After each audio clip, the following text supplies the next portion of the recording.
Welcome back everyone. There's a couple things that I always look out for whenever I buy a specific iPhone, but even if you buy a brand new iPhone, there can be some things that may go wrong and you just never know what the case is. Now the very first thing I'll tell you is if you buy a brand new iPhone and in any way is it missing accessories or it has a scratch on the screen as soon as you bought it, or there's anything super crazy out of the ordinary from there, the best thing to do in my experience from what I've seen is to just return that phone altogether. So what I do is whenever I buy a brand new phone, it's never happened to me, but I have heard cases and stories of people who have bought iPhones that sometimes may have been returned and maybe they forget to sell it as certified refurbished or whatever, and sometimes they get sold as a standard iPhone, and it's very rare, but it does happen. And in those specific cases, if that actually ends up being the case, there can be a lot of iPhones that actually may have already been blacklisted by their manufacturer, so you won't be able to actually go ahead and use them as a cellular phone. So if that ends up being the case, what I would recommend you doing is if you open up your iPhone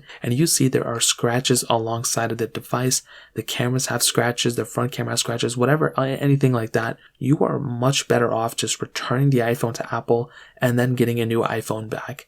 I've never been stung like this, but I've heard of stories of this thing being the case, and I would highly recommend you guys, that'd be the very, very first thing I'd recommend you to do, is to pretty much just return the iPhone and then move on from there. Now, another thing I would recommend doing is if you buy a brand new iPhone, is to hop into your settings app. So you want to go into settings, you want to scroll down until you see battery. So you want to click on battery, you want to click on battery health, and you want to make sure that the maximum capacity of your iPhone battery is at 100%. If you're within like the first week or month of buying your phone, if it's not at 100%, especially when you first unbox it, you are going to be in such a whirlwind of a problem, whatever it's called, because if you're already at 99%, that is probably almost proof that somebody has used this iPhone before, probably extensively. I have an iPhone 11 Pro that's over almost 2 years old, and that's at 99% capacity. So if you're anything under 100% on your brand new iPhone, I would highly recommend you to just return it. That is a big red flag that either that phone was turned on during transit and maybe it has been activated before. There's a lot of different things at play. Maybe nobody's even used the iPhone before, but when you buy an iPhone, you're buying an iPhone with 100% capacity, and I would really recommend you guys to look into that and make sure it's at 100%. If it's not, I would recommend returning it.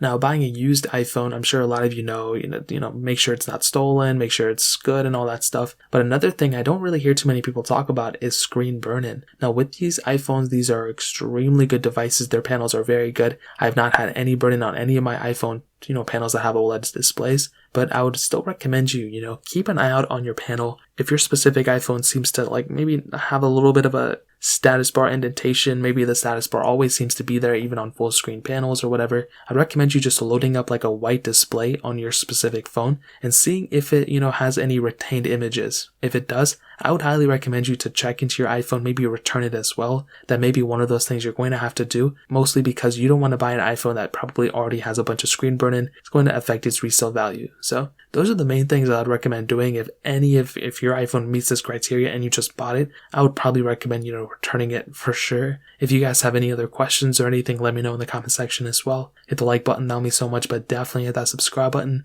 More importantly than everything else, I love every single one of you guys. Hopefully I'll catch you guys in the next video. Peace out till then.